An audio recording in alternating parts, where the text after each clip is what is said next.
You post often, but people will remember nothing. Not because they are lazy, not because the algorithm hates you, because their brain has already decided your message isn't worth processing. Today, we are unpacking selective attention, why most messages get filtered out, and how to earn attention before asking for action. If your marketing is visible but not landing, this one matters. Welcome to Think Shift, the podcast where neuroscience meets business.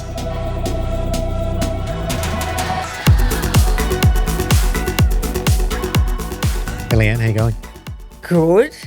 What's going on with your forehead? I was wearing a hat and it created a dint in my forehead. So that's Clint has a dint. He does. And now we've talked about it, we can move on. Can I just ask what hat? I had my neurodesign hat. I mean, it's a really nice hat, so it's worth getting the dint, I reckon. It's not just that hat causes the dint. Most hats cause dints on my head, so I don't know what it is, but anyway. If anyone wants to have a look at Clint's dint, have a look at the video. Have a look at the video. Yeah. You're wearing something way more interesting, though. You've got a neurodesign scarf. I know. Check it out. It does. It's got our flagship coral colour. Our accent colour, as we talked in our last episode. Yes, and I've got that tied around my neck with a love shirt on because I thought we want to give neurodesign lots of love. Yeah, it's really good. Yeah, it's nice. Looking good. Yeah. Looking very good. All right, so today let's talk a little bit about the science behind selective attention. Okay. You can post every day, you can run ads, you can send emails, but if the brain decides your message is irrelevant, it never really lands. So what is selective attention in plain language? It's whatever is important to us. So the brain filters out what we think or what it thinks is not important. It's a hierarchy of information. So what do we have time to listen to? What do we have time to read? What is it that's important? What's not important? And we are actually selective. I mean, we talk about as a joke selective hearing, right? Like when I say to Chris, my husband, can you empty the dishwasher? All of a sudden, it's got selective hearing. It's similar. Yes, it's actually similar. With my kids. Yeah. It's like they heard it but didn't. But in this instance, it's actually that we haven't actually paid attention to it. We actually haven't. The brain filters it before it reaches us. And so whatever is significant, whatever is relevant, whatever is important at the time is what it gets filtered in. And that's what selective attention is. So why does the brain filter so much out? Because there's so much going on. Is it the noise? Oh, we've talked about, 35,000 decisions a day and 11 million bits per second is, how fast the brain operates. 32,000 for me. Yeah, that's 3,000 right. less decisions. Trying to keep 3,000 spare. For the calendar. For the calendar. Yeah. That's right. That was on a previous ep. Those are interested in what we're talking about. So we can't handle everything. The brain can't handle everything. It's too busy. It's too busy. So it needs to pick and choose. And what is relevant? So you and I, for instance, we could be looking or reading at something and it's the same. But what I take from it or what's relative and what I select to filter in could be quite different to what you select to filter in. It also depends on what's going on in your day, what's going on in your life, the decisions that you've made, whether you're tired or not. How many tabs you have open, literally. What time of day, if it's a morning. We filter things differently, different times of the day, depending on expectations and what we're actually doing, what our calendar says as well. And, sometimes we feel that mental fatigue. Oh, my God, I just can't. I don't have the capacity anymore. That is your brain trying to filter out and filter in the bare minimum because that's all we are able to do at that time. Interesting you mention time. So LinkedIn posts that go out at a certain time are received better and shared or commented on depending on the time of day. Yeah. In fact, I think it was you who told me a good time of day was to post, early morning around 8:30. Is that 8:30? Why is that? Well, firstly, and also depends. So geography comes into it too. So for the Australian market, so you got to remember in the US market it will be nighttime for them. So but if we're in the Australian market or if you're listening in the US, it'd be obviously morning for you guys. What happens is I call them MIT. So our most important important tasks tend to get done in the morning because we are fresher. We haven't got as much cognitive load. Our working capacity of the brain is broader and more open and more vast. And also habituation, we have a habit of checking our social media in the morning. Straight if away. we're on the train going into work, or when we're at the bus stop or on the bus, or obviously whilst you are not driving into work, but while you are, before you leave, in the morning, when you get to work, whatever it is, obviously before you start work, don't want to get anyone in trouble, but we tend to do that. So and different platforms are different, and you can find those analytics and that data when if you use like a scheduling tool, it will give although having said that, I have found my personal experience that is not always right. So for instance, with LinkedIn, and again, it depends on your audience, depends on who you want to see and what kind of business you have. But LinkedIn often says in a particular platform that I use, really good scheduling platform that I use, around midday or like between 10 to 12. Okay. So I thought, okay, I'll try that. Got nowhere near as much engagement and eyeballs, so they call it impressions, obviously on LinkedIn, than I did. I do 8 a.m. in the morning. It's interesting though around LinkedIn. I'm really perplexed by a lot of LinkedIn behavior. One post will get five impressions, the next one will get 20,000, and there's no kind of consistency around it. Similarly, you'll post, a promotion for this podcast, and you'll get a ton of comments. I'll do the same post on mine. I'll get none. Or 2 likes. What's going on? Well, why? Because I'm more popular? No. Why does it work like that? Wow. I still have 5,000 followers. You still do, yeah. And you have 5,000. No disrespect, but my audience is broader. But what time of day do you post? Same. Oh, 8:30. right, okay. Yeah. Okay. I just feel like 2 things here. One, it could be obviously you have a larger reach, but it could be quality of follower as well. Maybe they are not my demographic that want to listen to what I have to say. Maybe they just followed one day and now they're no longer relevant. Or secondly, and the more cynical side of me thinks maybe because I'm not a paid LinkedIn user and you are, that you're getting more love by the algorithm. Yes, because I have the Premium. Yeah. See, I stopped using premium just to see what would happen. Right. And now that I'm not a premium member, my engagement is fallen off. So you've noticed a difference. Yes. So when you were a premium, noticed. But the other thing too, having said that, there are tools that you don't get when you aren't a premium user. You don't have the creator tab, so the creator license that you can add other things. So you are limited with the functionality anyway. Yeah. So because of that probably implicates a lower engagement reach because you don't have all the tools. But potentially it could be. I mean, the algorithm works in weird and wonderful ways. With LinkedIn, the algorithm generally changes every 10 weeks, and we do see some differences. The one thing that LinkedIn did say at the beginning of 2026 when they came out with their report was that they favour and will be rewarding thought leadership.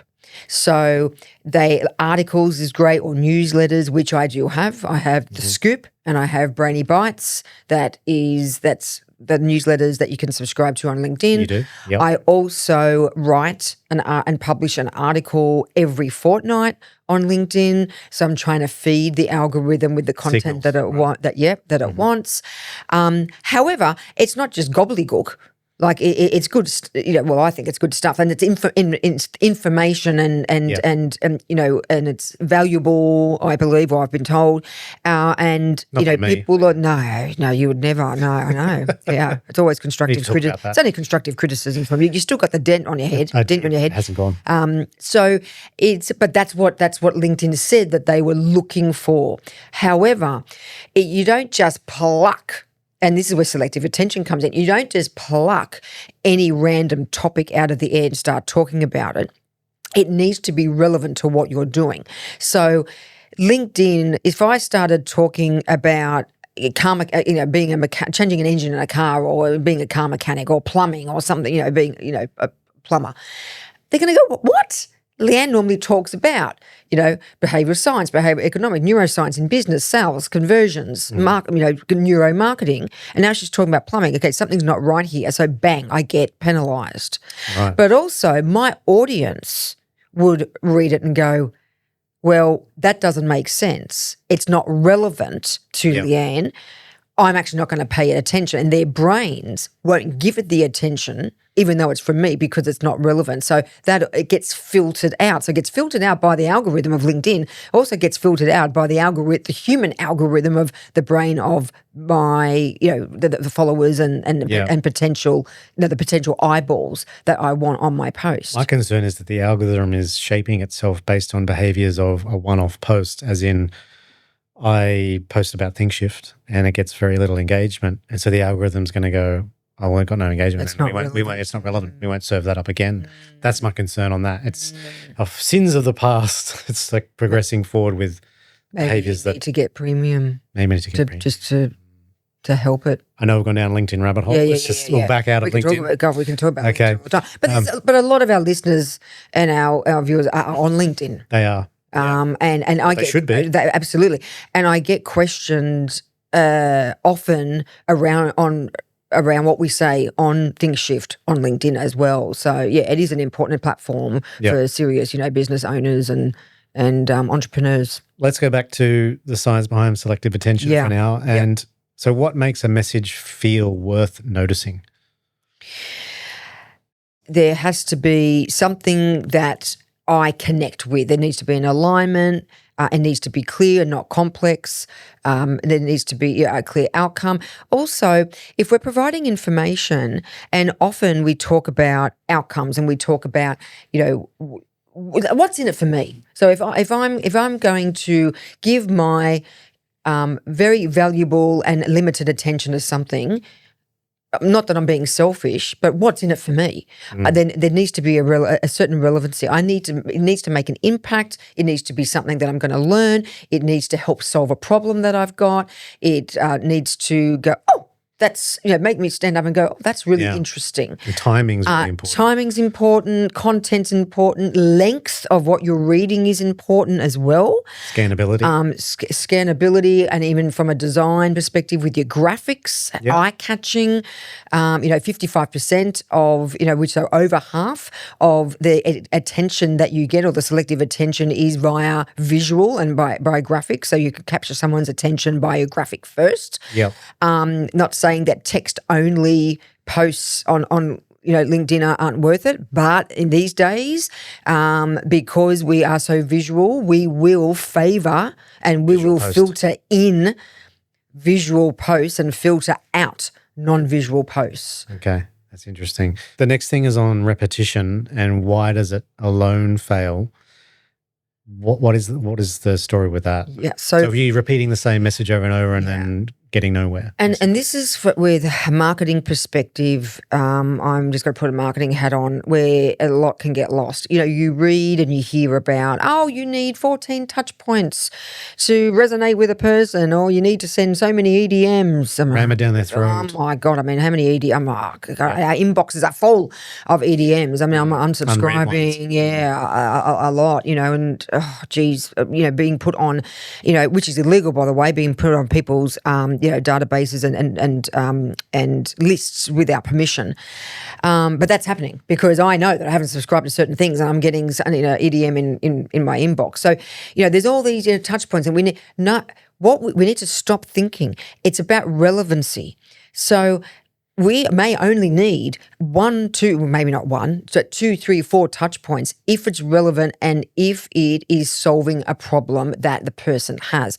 So this nonsense, and I'm saying nonsense, around 14 touch points and 15, 16 touch points, or we need more touch points now, is actually because the message that you're sending out there isn't actually relevant. It's not resonating with the person. So what happens is when it's not, and we see it over and over and over again, not only does the brain filter it out, but we actually get quite angry and frustrated. Yeah. So we start saying, well, you lose credibility because you're sending me something that I'm not interested in, and you're sending me something again that I'm not interested in, and then here it comes again. Unsubscribe. So we tend to unsubscribe. Unfortunately, though, there would have been something in there that would have been good at some point. Yeah. And we've now missed that Yeah. So again, coming back to patterns, the brain loves patterns, and we are, creature of habit, but the habit has to be the right habit. It has to be something that we like, and it's something we enjoy, and it has to be something that we are going to filter in rather than filtering out. But unfortunately, most of the time, we need to filter it out because it's too much. There also is a point where the repetition is way too much. So we shouldn't be relying on the number of touch points. We should be relying on the creativity and the relevance and the impact of the content that we're sending out. Relevance is the key takeout there. It's got to be relevant. Yeah. Okay. Before we continue, don't forget to like and subscribe to Think Shift on all the socials so you can be kept up to date with what shift is coming up next. Let's now talk about why marketing gets ignored. So most marketing isn't ignored because people are busy. It's ignored because it asks for attention before earning it. I think that's a really key point of difference there. What are the most common reasons do you think, Leanne, business messages get ignored? Yeah, we don't ask permission. We actually don't ask permission to land in people's worlds. Quite often we're added to lists without saying, I want to be put on that That's list. exactly right, yeah. And which I was just saying before is actually, technically it's in breach of marketing illegal, regulations. actually. It is illegal, in breach of marketing. Often the message is too vague. It's not clear, or the outcome. What do you want the person to do? It's not clear. It's not clear. There's no direct call to action. What am I going to learn from this or get from this? And why am I being sent this? So the brain is obviously it's very clever. It keeps us alive, right? But the brain is very clever and has to make a quick decision as to whether this is going to is important for you and keep you safe, or is irrelevant and could potentially harm. Now, I'm not saying that marketing goes out there, it's going to harm you, but what it does is it creates a cognitive load that we don't need. Yeah. So it's creating a mental harm. So it will then filter out. So a lot of it gets missed because we are blank, and we hear that we send out blanket emails or blanket EDMs or blanket posts. That's actually detrimental. So if you've got to think about what you're sending out, and everyone's different.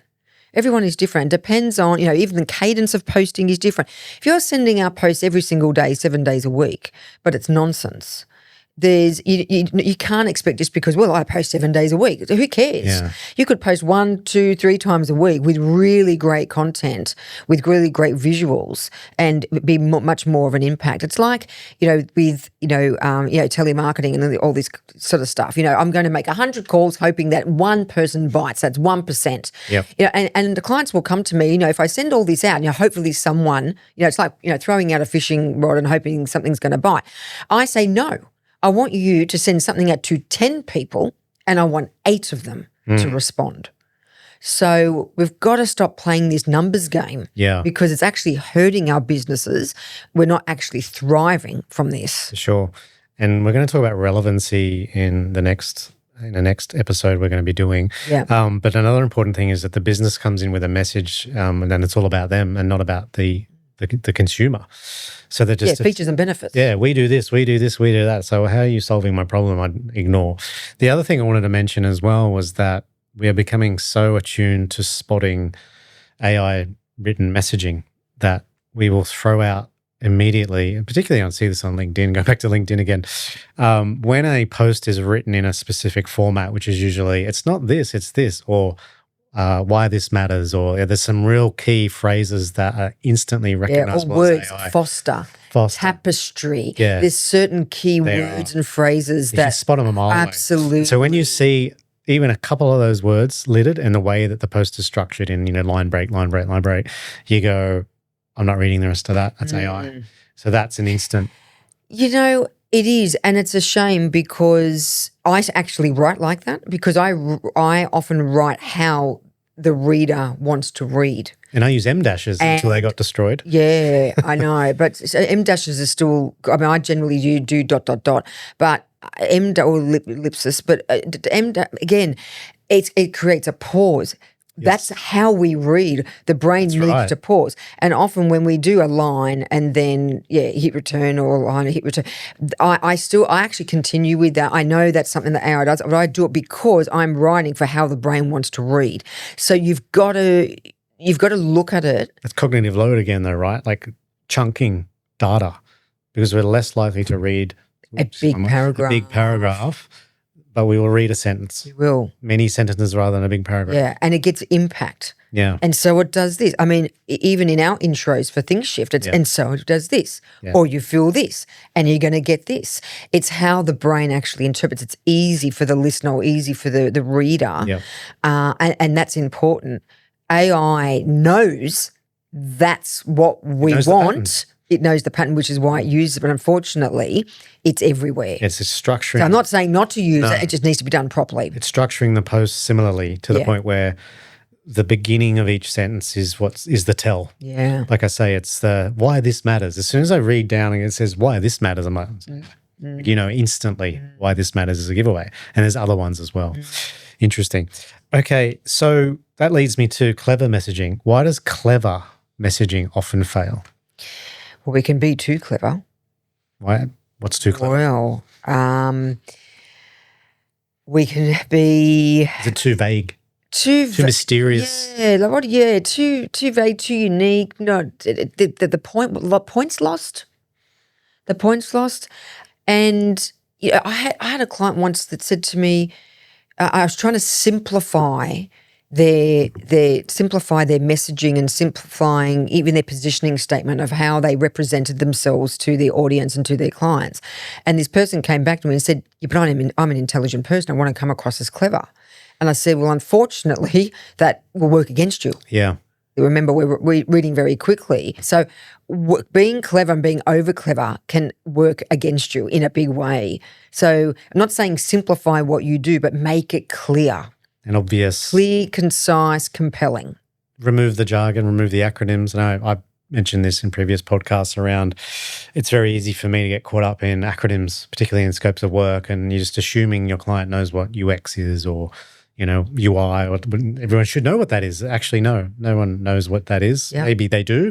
Assume they don't. Make the language more simple. Yep. So then everyone understands. I've even had people ask me what a CTA is. Oh, that's why I keep saying call to action. Yeah, and it's because if you're not in that world, you don't know. And it's not a silly question. Not at all. We just know. I always say the only silly question is the question that's not asked. Yes. It's not a silly question. It's if you don't know, ask the question. We don't ask questions. I always say ask more questions. And so I'll say call to action. I go, oh, I shouldn't say that. But not everyone knows. That's right. Yeah. That's right. So why does a clear solution beat a clever headline? Yeah. Well, unless you can hook someone or get their attention with clarity, it could be. It could be and everyone talks about, the headline and it needs to be quirky and sure, but if you're not going to get a clear message from a headline, why would you bother reading any more? Yeah. Why would you rather going any further? So it's more about, the essence of what you're trying to say rather than, being unique and being quirky and alternative that will get people guessing. I think it's as well like seeing yourself in the message. So leading me with a solution rather than we do this. It's like, now how do you solve my problem? And I've got some really good examples here. So instead of we help businesses grow, it's your leads are coming in, but they're not converting, right? Instead of premium solutions for modern teams, the message would be your team is wasting hours fixing the same broken process. Instead of award-winning design agency, which we see a lot of, we have your website looks good, but people still aren't buying. So just really good changes to pointing at we understand your problem and we can solve for it, putting the customer in the message. Yeah, and quantify it. Yeah. Quantify. So in my accreditation course, we talk about how people will learn how to increase conversions. I don't just say you're going to learn how to increase conversions. I'll say you can increase your conversions to 80%. So give people, if you can't stand by that, don't say it. Yeah, otherwise it sounds fluffy, right? Yeah. So increase, okay, so what? What, from 1 to 2? No, from 1 to what is that? And someone's increase, they might want 10, or one might 20, or some businesses 2 is okay. So give it, quantifying it and making it very substantial, and give it some meat that people can actually understand and go, right, this has got substance to it. It's going to be something that's important, or that I will filter in. I'll select in rather than select out. Okay, so the key takeaway here I've got is attention starts when the audience recognizes themselves. Yeah. Right. So let's now talk about, as a business, how to earn attention. Yeah. So the goal isn't louder marketing; it's faster relevance. And again, we're going to talk about relevancy in another podcast. But what should businesses do before writing any message besides hiring you and I? Is there anything other than hiring you and I? No, seriously. It has to be something that people already care about or can take, a message that they can take home. So if there is a problem, address it. Don't talk about features and benefits. I mean, I talk about often with clients, I'll say, stop feature and benefit selling. People go, what do you mean? We've got to talk about what it does, what it is, it does that. No one cares. No. Yeah, well, it's too soon. You haven't actually earned the right. Yeah. So we talk about, earning attention. You haven't earned the right to talk about the features and benefits. Firstly, what problem does it solve? How are people going to feel? That's the other thing. As a salesperson, or a salesperson or a marketer, how are you making people feel? It's the feeling first. We're selling or marketing to humans. What feeling is evoking first? So what feeling do you want? And then what is the outcome that they're going to achieve? Is it then something that is suitable for them? Then we earn, if it is, then we earn the right to talk about the features and benefits. Right. Okay. Do you think, Leanne, how can teams make content easier to notice? Instead of, designing everything, bigger headlines, 50 colors. Yeah. So understanding the pain points, the customer's attention, the tension points or the triggers. We talk about a psychological trigger. We talk about what is it, like when it comes to awareness and desire, the first 2 phases of a customer journey map, awareness and desire. What's the psychological trigger behind it? What is going to make someone go, oh, yeah, I need that. And sometimes we have not just recognized needs, but unrecognized needs. So what is it that's going to make someone say, hey, that's interesting, or hey, I've got that problem, or hey, I've heard about that, or you've identified me, or almost like, oh, you're speaking directly to me without speaking directly to me. So having, understanding what the pain points are, and pain points is used a lot, and I'm even sick of that term, but unfortunately we need to identify that, because if we don't identify what the problem is, how do we solve it? We humans, we're social creatures, and we're natural critical thinkers and problem solvers, some people better than others. Let's solve the problem. So for some reason we don't. We think we get credibility and authority by talking about how good we are. No, it's about what we can do to help you. And that's what teams need to understand better. Got 3 really good ones here, actually. Using specific language, like be specific, the vague fluffiness. Yeah, so like I said, about 80% conversion, not just we're going to help convert. We're going to help you convert. We're going to make you more visible. Yeah. Okay. No, we're going to 10x your engagement or visibility. Like, what is it that we're going to do? Be specific. Yeah. Reduce competing ideas, which is one I have to deal with all the time. Okay.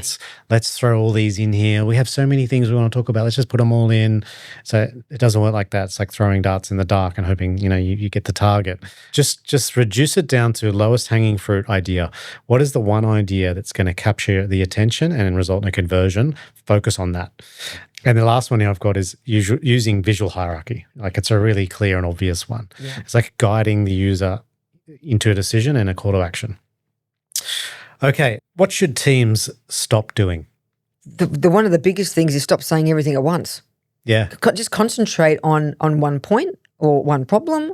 If you've got a lot of messages all together, you've got no message. Yes. So let's concentrate on one message. Let's, if everything stands out, nothing stands out. That's right. Yeah. You need to, and make sure that that's the right message. Using the language that's correct for the audience and for the customer. Stop posting just to maintain frequency. Oh, so we talked about that earlier, didn't we? I post 7 days a week. Great. What's it about? And It's the same thing written 5 different ways. yeah, and it doesn't matter.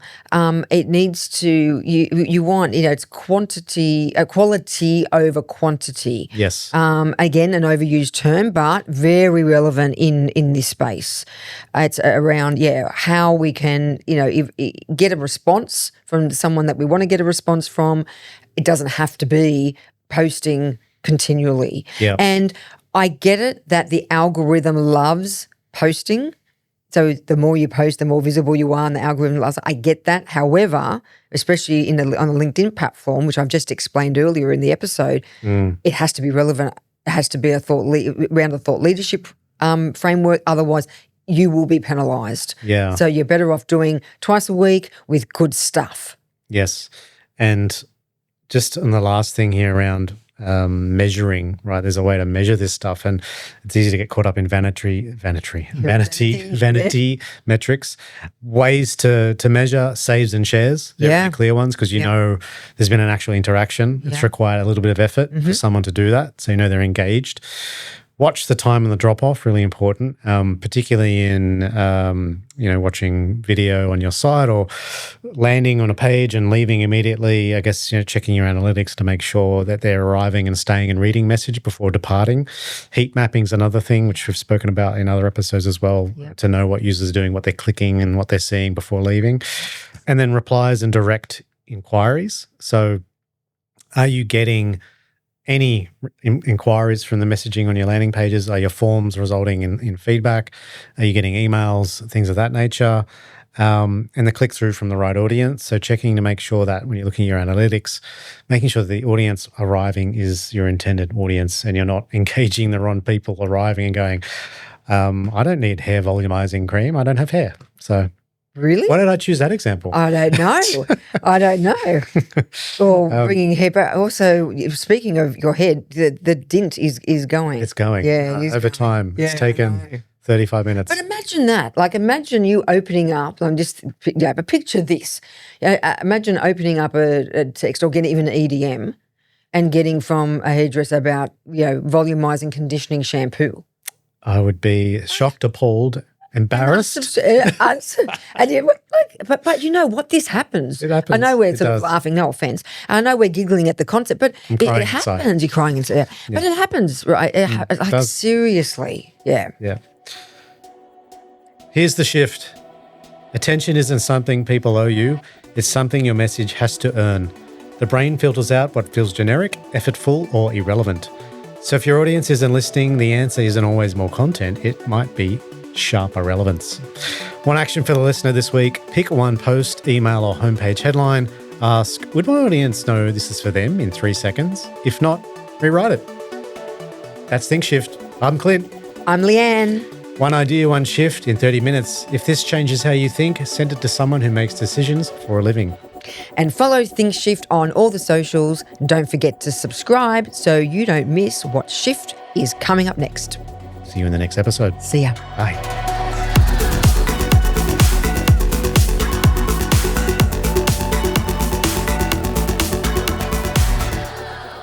This is a March Made Media production.